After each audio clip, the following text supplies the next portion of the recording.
Hi guys, welcome to lesson 3-1. This is the beginning of a very interesting chapter where we're going to really dig into parallel lines, and there's lots of interesting and free information, if you will, that you can recognize when you know some of the properties of parallel lines and transversals, which is a new term we're going to learn here real quickly. Our objectives here, we want to identify relationships between two lines or two planes, and we want to be able to name angle pairs formed by parallel lines and transversals because there's a lot of hidden information in these problems when we can recognize those relationships. Just like we learn to recognize the case when we have vertical angles, we've got free information there. We've got a pair of congruent angles, and we've got some linear pairs. Now, when we end up with two lines cut by a transversal, we've got a lot of information there that we can use as well. So let's take a look at some of our new vocabulary here. We've got a ton of new vocabulary here in this lesson, and all of these new terms that you see in blue, we're going to define these with some nice pictures. I've got some diagrams with concepts that are going to define these really well. The one term I want to define before we go any further is this word transversal. Okay, transversal is a line that intersects two or more coplanar lines at two or more different points. So if I were to have, say, a line A and a line B, okay, and I had a line that cut across them, I would call that a transversal. Okay, I might call this T for transversal. Okay, and that term transverse means to cut across. Okay, and we're going to intersect here and here. And you'll notice also, we're going to talk a lot more about this, but you end up forming 1, 2, 3, 4, 5, 6, 7, 8 angles when you have two lines that are cut by a transversal. So this is a very important diagram, and we're going to really dig into this. All right, let's define some of those other terms. Parallel lines are coplanar lines that do not intersect. Okay, and we indicate them like this. If we've got this line JK and line LM, if they're parallel, we mark them with these two red arrows. Okay, and you don't always have to use red, but basically, if you're drawing a diagram in your homework or something, you're going to add an extra arrow right here to imply that those lines are parallel. What if you had two sets of lines that are parallel? Here's one set and here's another set. How do you mark them both? Okay, you could mark these guys with one arrow, and you could mark these guys with two arrows to indicate that they're parallel to each other. Okay, so you're going to see that symbol a lot, and this is how you will see it written in problems, or this is how you would write it if you wanted to state it. Line JK is parallel to line LM.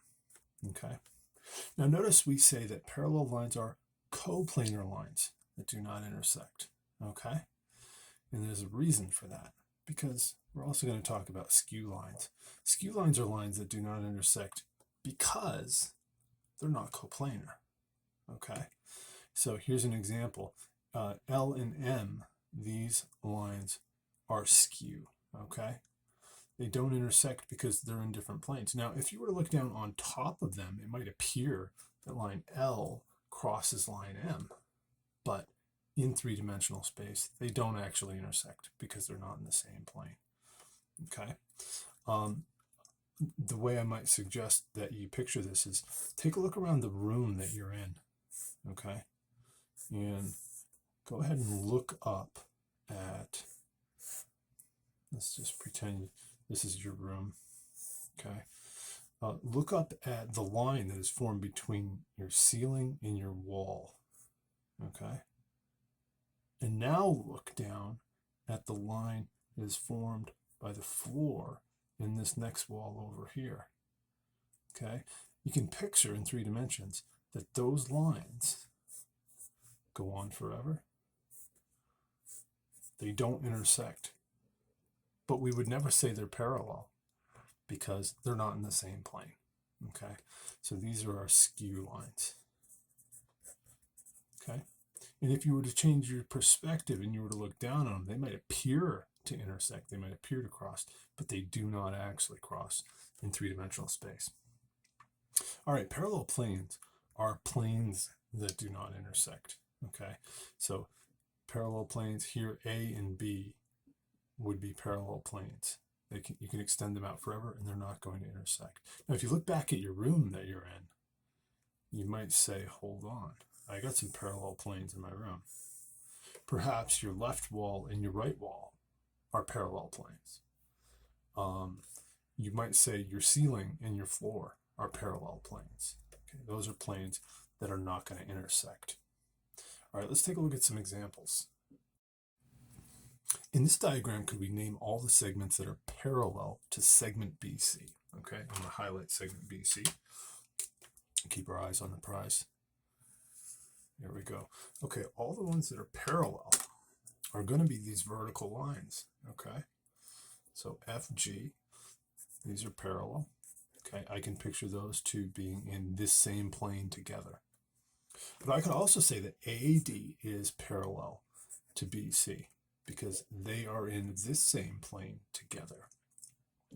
And now I could shift over to this plane over here, and I can look and I can say, oh, this EH, it's also going to be parallel to BC because even though the plane isn't drawn, I could establish a plane that passes through EB, C, and H, ECB, or EHB. I could call it any way I want. And those two line segments are in that same plane. So those are all of our segments that are parallel to BC, and you'd write them like this. Segment FG, segment AD, and segment EH. Good. Here, could we name a segment that is skew to EH? Okay, so we're talking about this segment back here.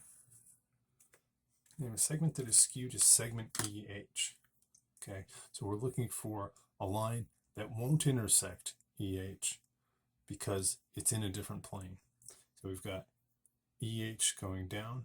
We could say that AB here is going to be, segment AB would be skew to EH. It won't intersect because it's in a different plane. Are there any others? I could say CD as well. Segment CD won't intersect EH because it's in a different plane. Now segment EF will intersect EH in this plane that they lie in together in the back. So that's not a skew line. BC, FG, and AD are all parallel. I can draw planes that contain both of those segments. So they wouldn't be skew. AH would not be skew because it's going to intersect. And so is ED. It's going to intersect our segment EH. But is there one more? Oh, actually two more. Sorry. There's two more. This segment FC, we can see, will not intersect segment EH because it's going in a different plane. Okay, if you want to extend these to make it clearer, you can do that. There's one more. Segment BG, right here, is not going to intersect EH because they are in different planes. Okay. All right, here could we name a plane parallel to plane ABG? Remember, you need 3 non-collinear points to name a plane, and they've defined this plane thusly. So that's this bottom of this rectangular prism here. Could we name a plane that is parallel to that? That would be the top. Now, there's multiple ways to name this. You only need 3 non-collinear points to name this plane. Could you name it plane DEC? DEC, yep. You could call it plane EFC. You could call it plane CDE. You could call it plane FCE or FCD. Any combination of those 3 points on the top. All right, I'm going to name that plane, which is parallel to our bottom. Here, could we name a plane that is parallel to plane RST? Okay, so RST, that looks like we're talking about the top of this prism. So I think the plane that's going to be parallel to it is going to be the bottom. How am I going to name that? Plane, I'll call it WH. X, Y. And you might name it differently. There's other ways to name it, but you need 3 non-collinear points that lie in that plane to name it. Here, could we name a segment that intersects segment YZ? So we got segment YZ right here, right there, bottom front. Okay, I see some segments that intersect it. How about SY? Is that going to intersect right at Y, right? Okay, how about XY? That segment's going to come in and intersect at Y. Okay, what about TZ? TZ is going to come down and intersect at Z. That's part of that segment. And WZ as well is going to come in and intersect that segment. Good. Here, could we name a segment that is parallel to RX? Okay, RX is this segment in the back of our prism. Okay, so a segment that's parallel. I could pick QW, lying in the same plane with RX. I could say QW is parallel. We can mark that, make that more apparent. Okay, but I could also look at the side plane, this plane RXY, and say, hold on, SY is also in that plane with RX, and it's parallel. So SY is also going to be parallel. And then I can go ahead and just draw this plane like I took a knife and sliced right down through that prism diagonally. And I created this plane. RX and TZ are in that same plane together. And I could say that segment TZ is also parallel to segment RX. All right, this is the drawing that is really going to make this whole chapter. Okay. Again, let's just a quick reminder on what a transversal is. A transversal is a line that intersects 2 or more coplanar lines at 2 or more different points.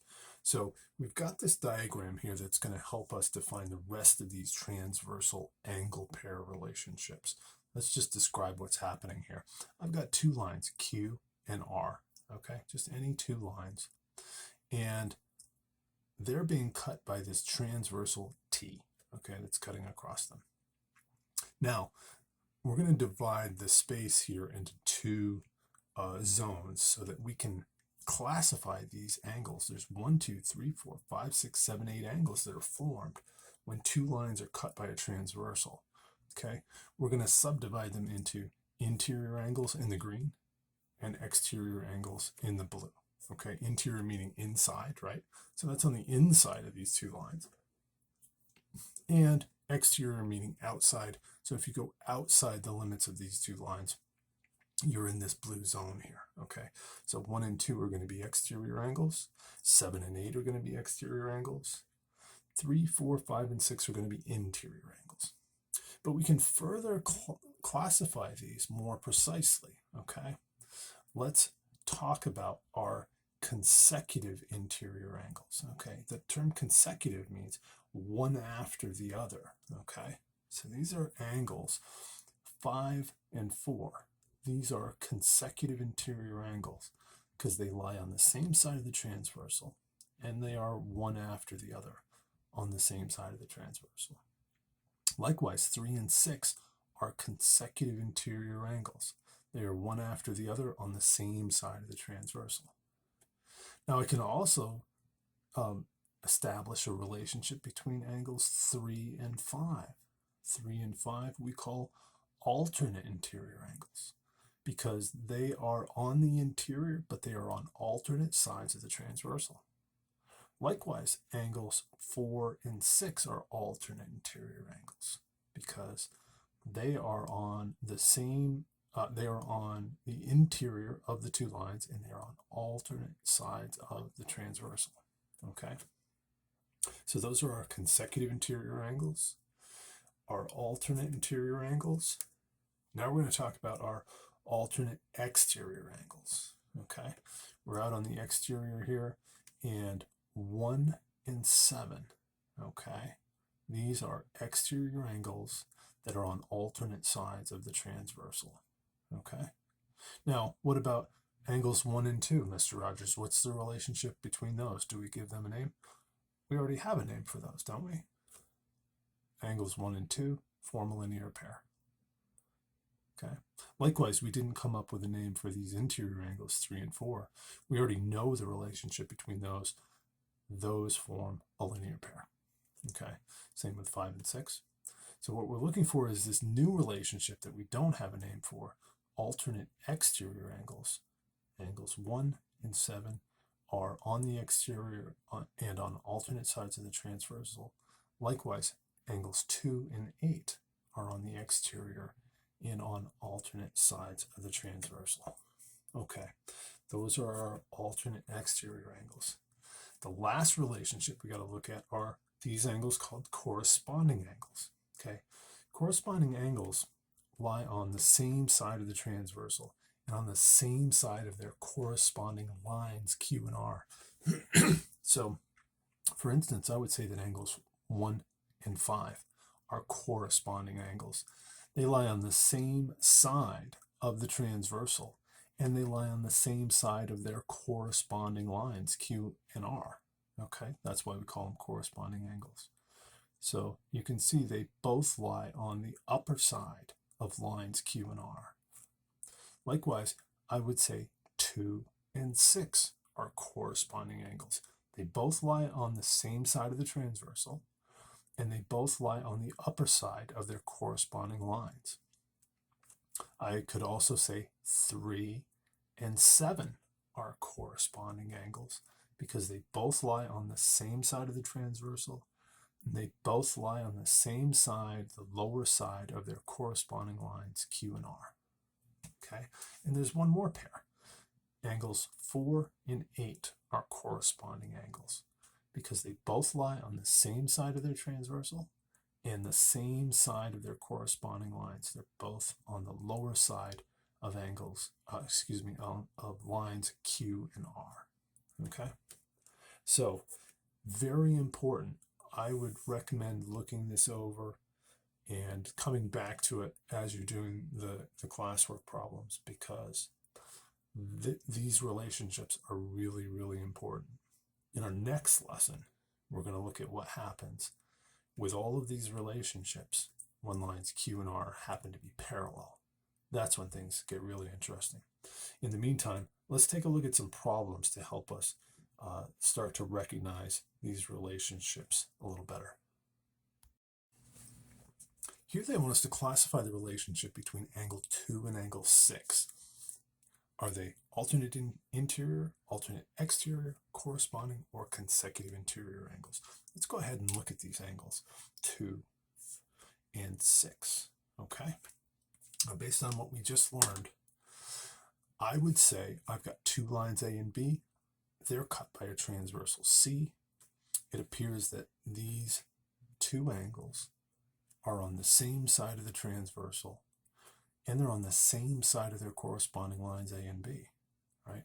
They're both on the right side of their corresponding lines. So I would say these are corresponding angles.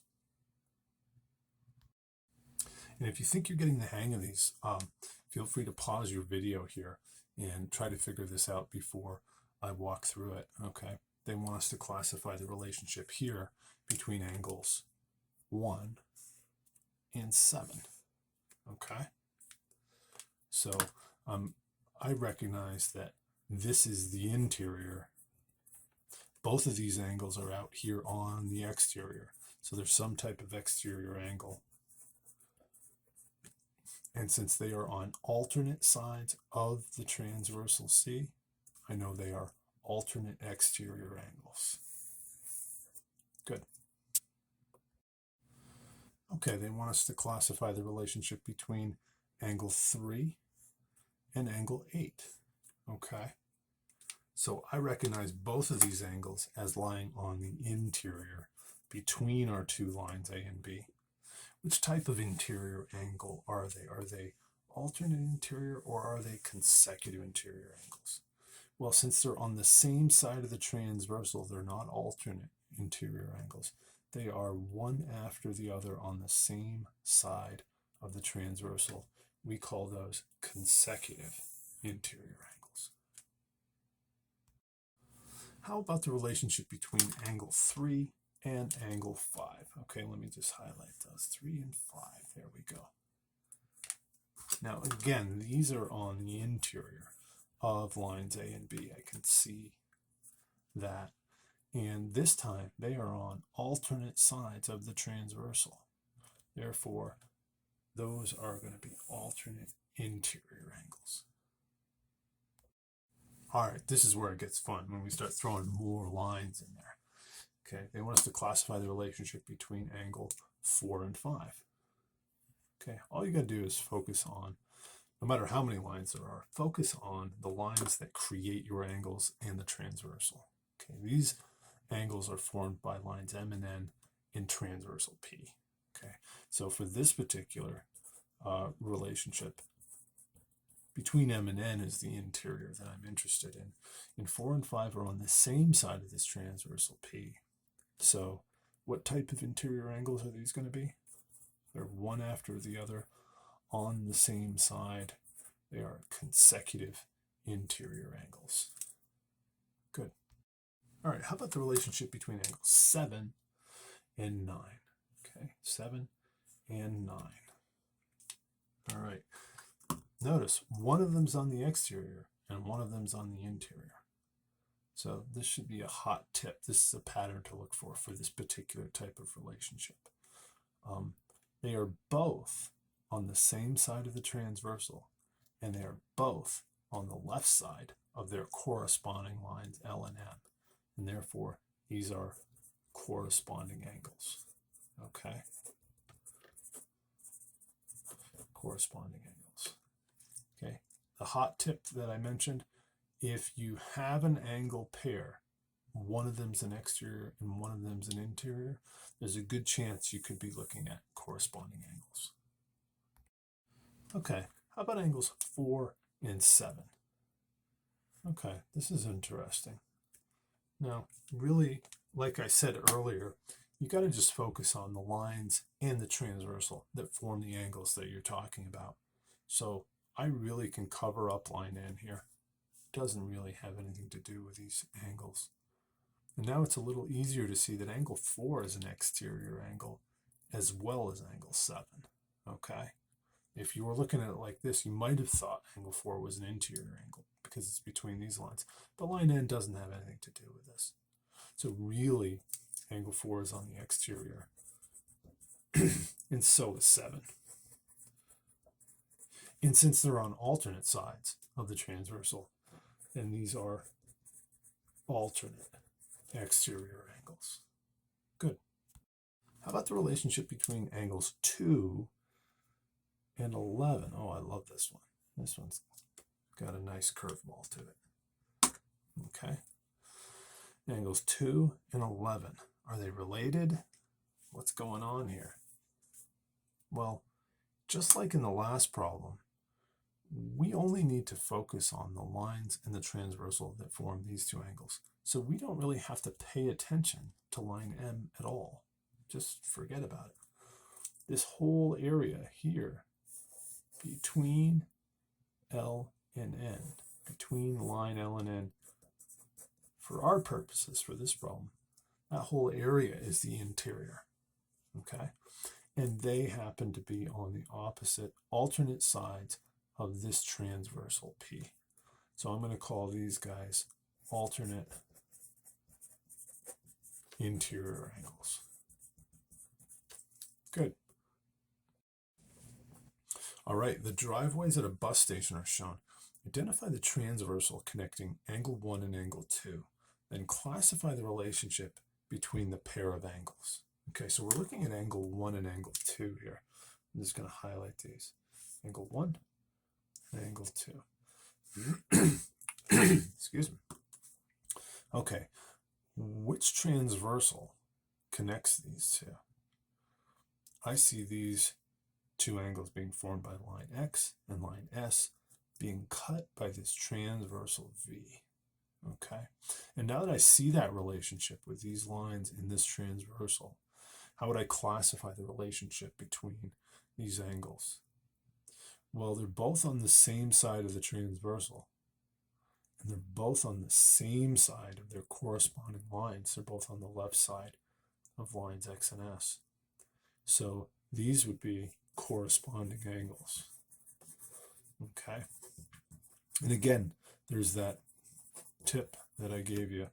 If you see that you've got one angle on the exterior and one angle on the interior, there's a possibility you're dealing with corresponding angles. All right, let's take a look at this diagram again. This time they want us to identify the transversal connecting angle 2 and angle 3. Okay, here's angle 2, here's angle 3. Okay, now again, this looks like these angles are formed by lines X and S, cut by transversal V. And this time, what's the relationship between this pair of angles? Well, if X and S are forming these angles, then we are on the interior. And which type of interior angle do we have? Well, these angles are on alternate sides of the transversal. So these are our alternate interior angles. Good. Okay, now they want us to look at angles 4 and 5. Let's take a look at these. Here's angle 4, and here's angle 5. Okay. Well, what's the transversal that connects these two angles? It appears that these two angles are formed by lines W and T and connected by this transversal Y. Okay, there's our transversal. And now what's the relationship between this pair of angles? If we're talking about lines W and T forming these angles with transversal Y, then both of them are on the interior of those lines W and T. What type of interior angles are these? Well, you'll notice they're on the same side of the transversal, so they're not alternate interior. They're on the same side of the transversal, one after the other, so they are consecutive interior angles. All right, here we've got a group of nature trails, and they want us to identify the sets of lines to which line A is a transversal. Okay, so let's highlight this line A here, this guy. For which lines is this a transversal? Okay, remember transversal means cut across, so I definitely see it cutting across line C, and I see it cutting across line F. Are there any others? Well, don't forget, these are lines, not line segments, right? And what do we know about lines? Lines go on forever in each direction. If you were to extend line E out and line A, would they cross? Yeah, they would. So A is also a transversal to E. What about D? If we were to extend D out forever and A out forever, would they eventually cross? Yeah, they would. Okay. Now what about line B? That's the only one that we really don't know. I'm inclined to say, if I just slide that over, they appear to be parallel. Okay, they didn't tell us they're parallel, but I'm going to assume that A is not a transversal to B just because of the way the diagram is shown. So I'd say it is in fact a transversal though to C, F, E, and A. Okay, now could we identify the sets of lines to which line B is a transversal? Okay, well, here's a hint. If A intersected all those other lines and it's parallel to B, then B is going to intersect all of those same lines as well, but not A, right? We can see that B is intersecting D and C and E and F. It's a little clearer to notice that C, D, E, and F, we don't even have to extend any of them out to see that it's crossing all of those. But it doesn't look like it's going to cut across line A. Okay, one last problem here. They want us to see which sets of lines is C a transversal to. And we can see C cutting across B and D and A. And eventually, it won't be long before it cuts across F. And would it also cross E? Yeah, it appears that it would also cross E. So we can say A, B, D, E, and F. Okay. All right, thanks for watching, guys. I hope you found that helpful. This is one of my favorite lessons in the whole book because it opens up so much of the world of geometry, and it lays the groundwork for so much of what we're going to learn and use in the coming chapters. Thanks for watching. Looking forward to doing the classwork problems with you guys.